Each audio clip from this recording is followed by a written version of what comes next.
DSP साहब थोड़ा बोल दीजिए इन लोगों को कि इधर रहने दें। कहाँ रहे हम लोग? उस तरफ मैं था तो उन लोगों ने कहा कि आप इस तरफ जाइए। वो आपके जो इंस्पेक्टर है वो बता रहे थे कि आप इस तरफ जाइए। वहां पे एसपीजी ने कहा कि आप वहां जाइए। सर डीएसपी साहब एक लाइन क्लियर कर दीजिए ना, कहाँ रहना है? एसपीजी कह रहे हैं कि नहीं आप लोग इस तरफ रहिए, आपके लोग यहाँ थे, एक सब इंस्पेक्टर वो कह रहे हैं कि नहीं उस तरफ जाइए, अभी डीएसपी साहब आए तो वो कह रहे हैं इस तरफ जाइए। तो एक लाइन तैयार कीजिए डीएसपी साहब। चूंकि जो पास तो आपके ही प्रशासन ने ये इशू किया है ना, तो एक मानक तय कीजिएगा ना, भाई पत्रकार कहाँ आप उस पर रहिए बस। प्रधानमंत्री नरेंद्र मोदी आज बिहार के दौरे पर पहुंचेंगे थोड़ी ही देर बाद और उसे लेकर तैयारियां पुख्ता कर ली गई हैं। जिन सड़कों से प्रधानमंत्री गुजरेंगे उन सड़कों को फिलहाल ब्लॉक कर दिया गया है, तो उन सड़कों पर सन्नाटा पसरा हुआ नजर आ रहा है। वहीं बीजेपी कार्यालय में हलचल बढ़ी हुई है, वहां पर भी लोग बेसब्री से इंतजार कर रहे हैं प्रधानमंत्री का। हमारे सहयोगी विवेक जुड़े हुए हैं पटना से हमारे साथ, बिहार संपादक एसके राजीव भी जुड़े हुए हैं बीजेपी कार्यालय के बाहर से। विवेक, पहले आपके पास आते हैं, तस्वीरें दिखाइए प्रधानमंत्री के आने को लेकर। किस तरह सड़क पर जब नो एंट्री लगा दी गई है तो किस तरह का सन्नाटा राजधानी की सड़कों पर नजर आ रहा है? जी बिल्कुल, प्रधानमंत्री नरेंद्र मोदी अब जो थोड़ी देर बाद जो है पटना की सड़कों पर रोड शो करेंगे। बता दें कि उसी में से हम अभी पटना के बोरिंग रोड चौराहा के मोड़ के पास है और वहाँ पे जो देख रहे हैं वो तस्वीर जो पूरी तरीके से सड़क जो है सन्नाटा पसरा हुआ है और जो लोग प्रधानमंत्री नरेंद्र मोदी के रोड शो देखने के लिए आए हैं वो गैलरी में हैं। और ऐसे में अब से जो थोड़ी देर बाद जो है प्रधानमंत्री नरेंद्र मोदी सड़क पर देखेंगे और लोग अभिवादन करेंगे। और साथ साथ यहाँ पे जो गैलरी लगाया गया है वहाँ पे जो डॉक्टर्स की जो पढ़ाई करते हैं बच्चे लोग, वो लोग भी तैनात हैं और साथ ही साथ जो देश की सुरक्षा के लिए जो तैयारियां करते हैं, जो स्टूडेंट लोग पढ़ाई करते हैं, उन लोग भी तैनात है। स्वागत के लिए कई तरीके के जो संगठन है, कई संगठन भी के लोग भी यहाँ पे मौजूद हैं। बता दें कि प्रधानमंत्री नरेंद्र मोदी को लेके से पहले जो तमाम केंद्रीय मंत्री हैं, जो बिहार से के बीजेपी कोटे से तमाम जो मंत्री हैं, वो तमाम मंत्री पहुँच चुके हैं पटना। गिरिराज सिंह, नित्यानंद राय, राधा मोहन सिंह जैसे पूर्व मंत्री, तमाम जो लोग हैं, तमाम लोग पहुँचे हुए हैं। और ऐसे में प्रधानमंत्री नरेंद्र मोदी का भव्य रोड शो बनाने के लिए, कार्यक्रम को सफल बनाने के लिए तमाम जो कार्यकर्ता हो, तमाम जो संगठन हो, पूरी तरीके से एकजुट होकर वो पूरी तरीके से तैयारियां में जुटी हुई है। ऐसे में कह सकते हैं कि प्रधानमंत्री नरेंद्र मोदी का 6 किलोमीटर का लंबा रोड शो होगा। वो शाम के 5:30 बजे के करीब जो है वो रोड शो करेंगे और इसके बाद जो है सीधे बीजेपी कार्यालय में मीटिंग बिल्कुल विवेक, भले ही रोड में गाड़ियों की आवाजाही नहीं हो रही, लेकिन जिन लोगों को प्रधानमंत्री को देखना है, उनका दीदार करना है, वो लोग पहले से ही अपनी जगह ले चुके हैं सड़क के दोनों साइड। उन लोगों के पास आप पहुंचने की कोशिश कीजिए। तब तक बीजेपी कार्यालय में क्या हलचल है हम जानते हैं, हमारे सहयोगी वहां जुड़े हुए। राजीव जी, फिलहाल बीजेपी दफ्तर में किस तरह की हलचल है? प्रधानमंत्री को लेकर उत्साहित होंगे सभी बीजेपी कार्यकर्ता, तैयारियां भी मुकम्मल की गई हैं, इंतजार सभी को अब हो रहा है बस प्रधानमंत्री के आने का। नहीं देखिए सर, जिस वक्त हम जहां मौजूद हैं ये बीरचंद पटेल पथ है और हम कैमरामैन से चाहेंगे कि वो आपको दिखाएं विजुअल की किस तरीके से। देखिए पूरा सन्नाटा छाया हुआ है और तिरंगा लेकिन निश्चित तौर पर लहरा रहा है, क्योंकि तिरंगा राष्ट्रीयता का प्रतीक है और पूरे पटना को तिरंगा से पाट दिया गया है। लेकिन ये जो बीरचंद पटेल पथ है, इस पर सिर्फ वीवीआईपी गाड़ियां ही चल रही है। वीवीआईपी में भी जो विधायक हैं, जो सांसद हैं, इवन की जो मंत्री हैं, उनकी भी गाड़ियों को किनारे कर दिया गया है। और देखिए अभी जो कुछ गाड़ियां आप देख रही होंगी तो ये इस पर वीवीआईपी का बोर्ड लगा हुआ है। ये सांसद जा रहे हैं, देखिए जो लोकल एमपी हैं वो जा रहे हैं, दिलीप जायसवाल जो विधायक अध्यक्ष हैं उनकी गाड़ी है। तो कहीं ना कहीं से ये जो पूरा इलाका है पुलिस छावनी में तब्दील कर दिया गया है और यहाँ पर सिर्फ वैसे ही लोगों की एंट्री कर दी गई है जो कि मोस्ट वीवीआईपी है, यानी कि एमएलए, एमपी, मंत्री और एडमिनिस्ट्रेशन यानी कि प्रशासन की गाड़ियां हैं। हम आपको और एक नज़ारा दिखा रहे हैं कि देखिए यहाँ पर किस तरीके से बोर्ड ये लगाया गया है, ऑपरेशन सिंदूर, इसके अलावा ब्रह्मोस मिसाइल की तस्वीर यहाँ पर लगाई गई है, जो गेट बनाया गया है, राफेल की तस्वीर लगाई गई है और जो भारत के जो वीर जवान हैं उनकी तस्वीर लगाई गई है। यानी कहीं ना कहीं से जो ऑपरेशन सिंदूर प्रधानमंत्री मोदी की तरफ से जो चलाया गया था पाकिस्तान को लेकर के, उसकी पूरी ब्रांडिंग जो है वो राजधानी पटना में की गई है। बीजेपी कार्यालय की तस्वीर भी अगर आप देखेंगी तो वहां पर भी नरेंद्र मोदी के बड़े बड़े आउटलेट जो है वो लगे हुए हैं, उसमें सिर्फ और सिर्फ मोदी की तस्वीर है, यानी कि दूसरे किसी भी नेता की तस्वीर नहीं है, सिर्फ प्रधानमंत्री है।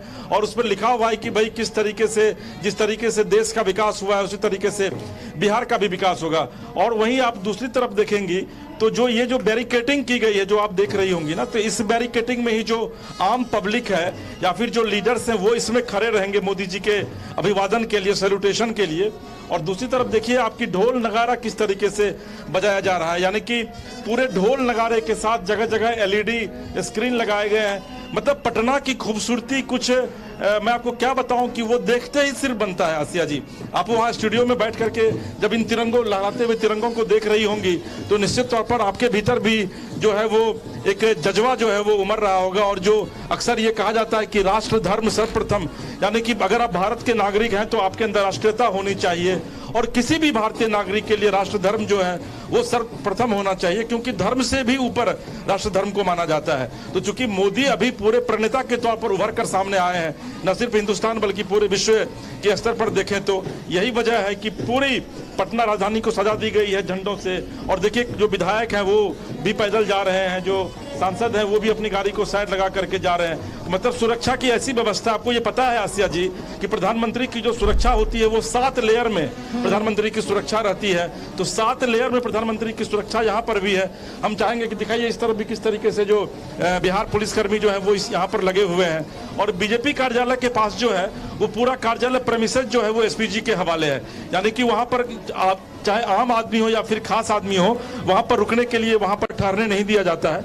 हम लोग भी वहां पर गए थे तो SPG ने हम लोगों से रिक्वेस्ट किया कि सर आप लोग थोड़ा आगे चले जाइए, क्योंकि ये जो पूरा इलाका है यहाँ पर किसी के ठहरने की इजाजत नहीं है। तो प्रधानमंत्री के आगमन को लेकर न सिर्फ राजधानी सज गई है बल्कि जोश भी है। यहाँ के अगर लोगों में आप देखेंगे तो जबरदस्त जोश है। मैं अभी जब से यहाँ से पर खड़ा हूँ लगभग आधे घंटे से, तो मैं देख रहा हूँ कि JDU के भी जो वर्कर्स हैं वो बड़ी संख्या में जा रहे हैं, BJP के वर्कर्स हैं वो बड़ी संख्या में। और धीरे धीरे जो बैरिकेटिंग के जो बगल में, हालांकि अभी आपको पुलिसकर्मी को ज्यादा दिख रहे होंगे, लेकिन जो आम जो नागरिक हैं उनकी भी वो भी बड़ी संख्या में लोग धीरे धीरे पहुंच रहे हैं। हालांकि कहा यह जा रहा है कि जो इनकम टैक्स जो गोलंबर ठीक मेरे पीछे है वहां से लेकर के और भाजपा कार्यालय की दूरी जो है वो लगभग 200 से 300 मीटर की दूरी है। इस इलाके में बहुत ज्यादा जो है वो क्राउड नहीं किया जाएगा, क्योंकि यहाँ पर प्रधानमंत्री आएंगे और लगभग 1 घंटे की मैराथन बैठक जो है वो बीजेपी के नेताओं के साथ होगी। लेकिन इतना तय है आसिया जी कि आज पटना की खूबसूरती, मैं भी पटना में लंबे समय से पत्रकारिता में हूँ, लेकिन आज पटना की खूबसूरती को देख करके यह लग रहा है कि आज 26 जनवरी हो, 15 अगस्त हो, बल्कि 26 जनवरी और 15 अगस्त में भी इतनी तैयारियां नहीं की जाती हैं, इतने तिरंगे नहीं फहराए जाते हैं। तो कहीं ना कहीं से एक कल्पना हम लोग कर सकते हैं कि जिस समय देश आजाद हुआ होगा 1947 में, हो सकता है उस समय भी यही स्थिति पूरे देश में हुई होगी, क्योंकि पूरे झंडे से, पूरे तिरंगे से जो है वो पूरे राजधानी को पाट दिया गया है। जी आसिया जी, बिल्कुल राजीव जी, देखिए चुनावी साल है ये, तो यहाँ बीजेपी का झंडा ना होकर तिरंगा लगाया गया है और ऑपरेशन सिंदूर को जिस तरह से दिखाया जा रहा है ये भी एक चुनावी साल में एक स्टंट इसे भी कह सकते हैं। आसिया जी एक आसिया जी आपको मैं एक ब्रेकिंग दे दूं। हाँ। अभी मैं आपको प्रधानमंत्री मोदी जो है वो पटना एयरपोर्ट पर लैंड कर चुके हैं। प्रधानमंत्री पहुंच चुके हैं। कहाँ रहे हम लोग? उस तरफ में था तो उन लोगों ने कहा कि आप इस तरफ जाइए। वो आपके जो इंस्पेक्टर हैं वो बता रहे थे कि आप इस तरफ जाइए। वहां पे SPG ने कहा कि आप वहां जाइए। बताइए हम लोग कहाँ रहे? देखिए आसिया जी, यहाँ पर समस्या ये है ना सिक्योरिटी रीजन से। चलिए इस तरफ आ जाइए। DSP साहब थोड़ा बोल दीजिए इन लोगों को कि इधर रहने दें। चलिए तो ये देखिए आसिया जी, मैं चूंकि निकल रहा हूं और ये DSP साहब थे, इनका कहना था, क्योंकि अभी जब मेरी SPG के अधिकारियों से बातचीत हुई थी तो उन्होंने कहा कि आप लोग इस तरफ शिफ्ट हो जाइए। अभी यहाँ जब मैं आया तो यहाँ जो सब इंस्पेक्टर तैनात थे उन्होंने कहा कि आप इस गैलरी में चले जाइए, और अभी DSP साहब आ रहे हैं वो कह रहे हैं कि नहीं आप इस तरफ रहिए। तो यहाँ पर सुरक्षा की क्या व्यवस्था है इसका अंदाजा आप लगाइए कि पुलिस प्रशासन के अधिकारियों को यह नहीं पता है कि भाई मीडिया कर्मी को आखिर कहाँ रखना है। और ये सबसे बड़ी समस्या। देखिए प्रधानमंत्री राष्ट्राध्यक्ष हैं, उनकी सुरक्षा की जिम्मेदारी हम सबकी है, तमाम भारतवासियों की है, लेकिन जो ये कार्ड इशू किया गया है प्रशासन की तरफ से कम इसकी मर्यादा का ख्याल जो है वो पुलिस अधिकारियों को रखना चाहिए कि भाई जहां पर मीडिया कर्मियों को अलाउड किया गया है कम से कम वहां पर आप रहने दीजिए। ना तो आप इधर रहने दे रहे हैं ना उधर रहने दे रहे, तो आखिर मीडिया कर्मी कवर कैसे करेंगे? और आपको ये पता है कि प्रधानमंत्री खुद कहते हैं पत्रकारों से कि आप भाई कवर कीजिए, क्योंकि मीडिया लोकतंत्र का चौथा स्तंभ है। लेकिन इन सब के बावजूद चाहे वो हमको इस तरफ रखे या उस तरफ रखे, कवर तो हमें करना है किसी भी स्थिति पर। तो प्रधानमंत्री जो है वो पटना पहुंच चुके हैं आसिया जी एयरपोर्ट पर। क्योंकि मैं अभी जब यहाँ था तो मैं देखा कि वायुसेना वाला जो फ्लाइट है जिसमें प्रधानमंत्री चलते हैं वो अभी हमारे सामने से गुजरा है। वो अब एयरपोर्ट पे अभी वो लैंड कर रहे होंगे अब, और उसके बाद थोड़ी देर बाद जो है वो वहाँ पर 5:30 बजे के करीब आपको प्रधानमंत्री जो है वो नए टर्मिनल भवन का जो है वो उद्घाटन करेंगे और उसके बाद फिर बिहटा में जो इंटरनेशनल एयरपोर्ट बन रहा है उसका वो शिलान्यास करेंगे। तो ये देख लीजिए कि सुरक्षा की पूरी मुकम्मल व्यवस्था। डीएसपी साहब एक लाइन क्लियर कर दीजिए ना, कहाँ रहना है। एसपीजी कह रहे हैं कि नहीं आप लोग इस तरफ रहिए, आपके लोग यहाँ थे, एक सब इंस्पेक्टर वो कह रहे हैं कि नहीं उस तरफ जाइए, अभी डीएसपी साहब आए तो वो कह रहे हैं इस तरफ जाइए। तो एक लाइन तैयार कीजिए डीएसपी साहब, चूंकि जो पास तो आपके ही प्रशासन ने ये इशू किया है ना, तो एक मानक तय कीजिएगा ना भाई पत्रकार कहाँ आप उस पार रहिए, बस हो गया। चलो ठीक है आसिया जी, तो अभी आप देख रहे थे कि किस तरीके से ये डीएसपी हैं यहाँ के और इनका ये कहना है कि भाई नहीं आप लोगों को उस तरफ कहा गया है। तो अब अंदाजा आप लगाइए कि क्या स्थिति है कि कभी इस तरफ जाइए कभी उस तरफ जाइए। एसपीजी के पास मैं खुद गया था, एसपीजी के अधिकारियों ने कहा कि नहीं आप इस तरफ जाइए। तो अब समस्या यह है कि भाई रहना आखिर कहाँ है, क्या पब्लिक के बीच से रहकर कवर करना है या फिर मीडिया को कवर नहीं करना। एक गाइडलाइन कम से कम यहाँ के जो स्थानीय जिला प्रशासन है वो कम से कम ये क्लियर कर दें। जी आसिया जी। चलिए लौटेंगे राजीव जी आपके पास। और देखिए थोड़ी सी यहाँ पर स्थिति अभी असमंजस में खुद है पुलिस कर्मी भी कि आखिर कहां पर मीडिया कर्मियों को प्लेस दिया जाए, क्योंकि प्रधानमंत्री की सुरक्षा का सवाल है, इसलिए कोई भी चूक ना हो इसका पूरा ध्यान रखा जा रहा है। विवेक आप लोगों के बीच हैं, देखिए इतनी गर्मी है और बिहार में तो शिद्दत की गर्मी पड़ती है, उसके बावजूद लोग कतारबद्ध हैं, लाइन में लगे हुए हैं सड़क के किनारे प्रधानमंत्री की एक झलक पाने के लिए। उनके बीच जाइए और समझने की कोशिश कीजिए कितना उत्साह है, खासकर ऑपरेशन सिंदूर के बाद कितने उत्साहित हैं लोग। बिल्कुल, ऑपरेशन सिंदूर के बाद पहली बार प्रधानमंत्री नरेंद्र मोदी बिहार के दौरे पर हैं, तो ऐसे में लोगों में काफ़ी उत्साह है, खासकर महिलाएं, जो हम आपको कहेंगे कि हम अपने सहयोगी सोनू को दिखाएं कि महिलाएं जो लोग हैं लगभग 2 घंटे पहले से लोग आकर यहाँ पे बैठी हुई हैं और लोग इंतजार कर रही हैं प्रधानमंत्री नरेंद्र मोदी का झलक को लेकर। कुछ लोग हम लोगों से बात करेंगे। किनको देखने आई हैं आप लोग? वो देखने आशा सिन्हा जी को, नरेंद्र मोदी को। क्या नरेंद्र मोदी जी से देखकर क्या सीखेंगे ऑपरेशन सिंदूर के बाद पहली बार बिहार के दौरे पर?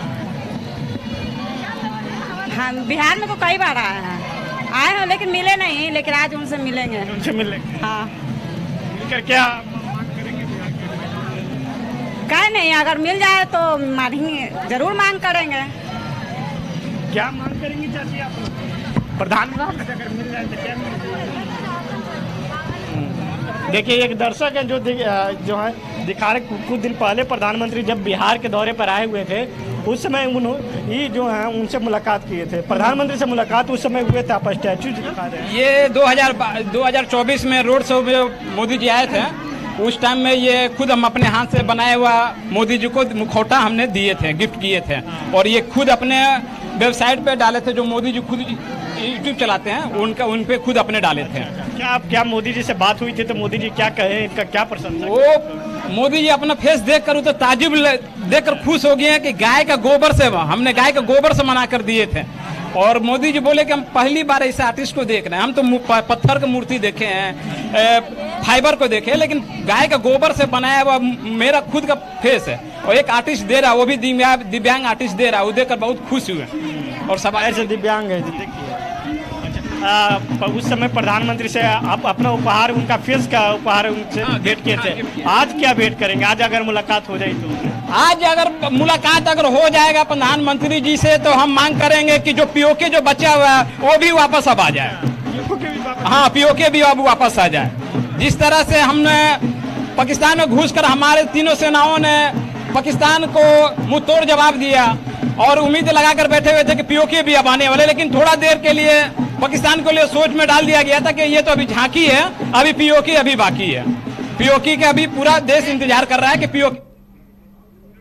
गोल जहां 27 वर्षों के सफर में 17,000 से भी अधिक छात्रों ने डॉक्टर एवं इंजीनियर बनकर भरे सफलता की ऊंची उड़ान, जहां साधारण छात्र भी असाधारण सफलता प्राप्त कर बना रहे इतिहास। दूरदर्शी शिक्षाविद श्री विपिन सिंह के मार्गदर्शन में मेडिकल एवं इंजीनियरिंग के लाखों छात्रों के लिए आशा की किरण के रूप में गोल्ड रिजल्ट फैक्ट्री